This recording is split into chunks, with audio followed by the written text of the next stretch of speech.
Assalamualaikum warahmatullahi wabarakatuh. Ketemu lagi channel saya Muhammad Yusuf. Salam otomotif. Oke teman-teman, di video kali ini saya akan review Jupiter MX yang telah menggunakan bolam LED atau bolam HID. Ini lebih tepatnya menggunakan bolam HID, dan posisi bolam HID ini bukan sehari dua hari ya. Ini sudah bertahun-tahun, lebih dari 2 tahun menggunakan bolam HID, tapi aki nggak tekor ya. Pengen tahu rahasianya seperti apa? Jangan di skip, tonton terus ya. Nah, ini joknya udah saya buka. Sekarang saya pengen buka dulu bodinya biar teman-teman lihat posisinya secara detail bagaimana rahasia agar motor itu tidak tekor ya akinya ya, ketika menggunakan bolam HID ataupun bolam LED. HID dengan LED itu biasanya lebih besaran ngambil setrumnya tuh bolam HID ya ketimbang LED. Makanya ini menggunakan HID lebih dari 2 tahun aki nggak tekor. Rahasianya apa? Kita lihat langsung ya. Nah, sekarang ini posisi motornya udah dibongkar bodinya ya. Kita langsung aja saya jelaskan apa sih yang membuat motor ini tidak tekor akinya ya. Di video sebelumnya saya telah membuat tutorial cara pasang kiprok trigger di Jupiter Jet ya, Jupiter Jet. Mungkin teman-teman yang sebagian udah pernah nonton tutorial cara pasang kiprok trigger di Jupiter Jet dan caranya seperti itu, dan ini pun terbukti di motor Jupiter MX ya. Motor Jupiter MX ini menggunakan kiprok trigger pengisiannya, dan ini kiprok trigger ini sudah dipasang kurang lebih dari 2 tahunan lah, lebih ya, kurang lebih sih 2 tahunan, karena ini menggunakan lampu HID ini kurang lebih 2 tahunan. Sampai sekarang masih tetap menggunakan kiprok yang lama, dan ini kiproknya mereknya asli, punya trigger original bukan yang KW ya.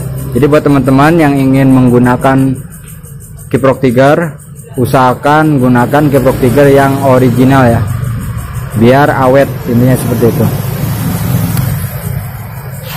Dan kita akan bahas ke bawah seperti apa posisi kabel ini ya. Ini kabel kiproknya ini di jumper ya, dan di jumper ini untuk bagian hitam yang tadinya sebelumnya massa, pabrikannya itu kabel hitam itu massa ya, untuk massa, tapi ini digunakan untuk pengisian. Tuh.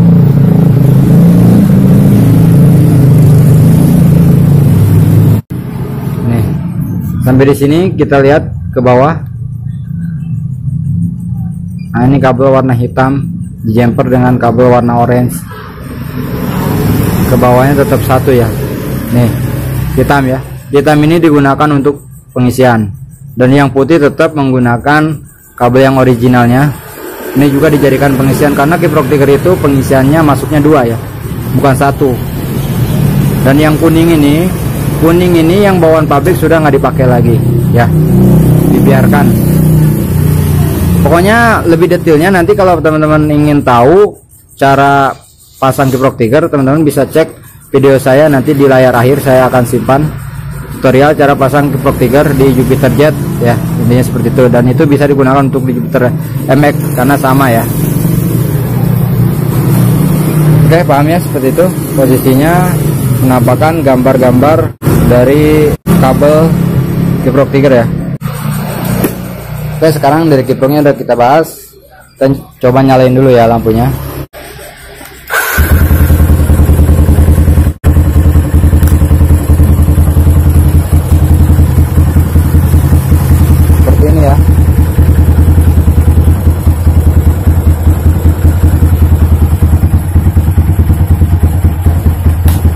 Ini jarak jauh, ini jarak dekat ya.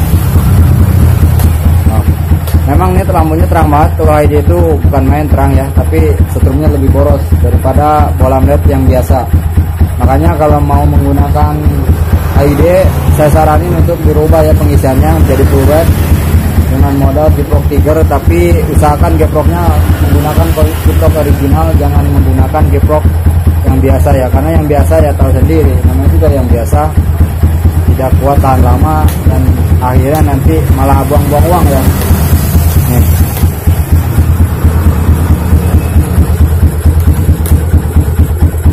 Nih, kelihatan nggak?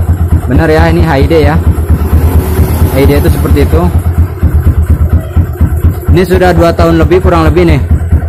reflektornya tapi masih tetap bertahan, tidak meleleh. Cuma ya sedikit agak peang warnanya, agak kusam di atas nih. Tuh, kelihatan nggak? Nah, oke, seperti itu udah tahu ya posisi lampunya seperti apa. Dan untuk aki, ini akinya menggunakan merek Motobet nih. Ya pokoknya kalau masalah aki mau merek apa aja terserah, yang intinya kalau nggak Motobet mau pakai GS juga nggak masalah ya. Intinya pengisian ini harus yang oke ya, kayak gitu.